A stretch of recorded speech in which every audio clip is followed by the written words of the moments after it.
If you have a look at times now, it's quite similar to how days are handled. What you can see here is a typical timestamp. It's 1 hour, 2 minutes and 3 seconds.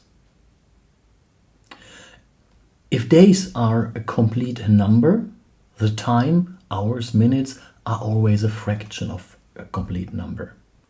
So if I again use the same trick to make things visible in here, and move it and say this is a number, then you can see this one is roughly 0.04, and if I add more digits after the column, then you can see how things are changing.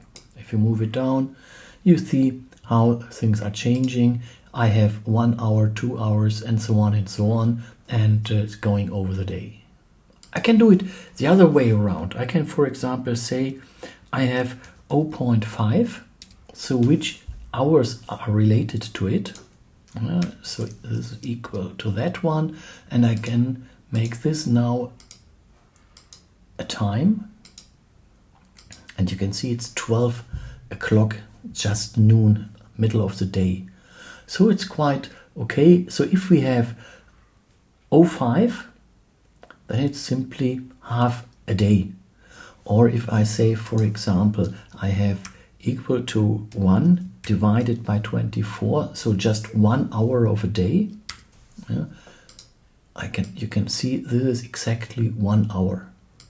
And if I have here 1 divided by 24 times 1 divided by 60, so a rather small number, I have simply 1 minute.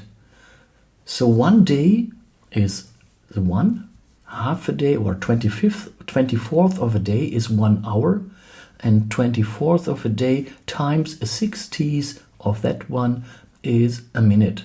And you can continue with seconds. Calculations then can be done in a completely same way.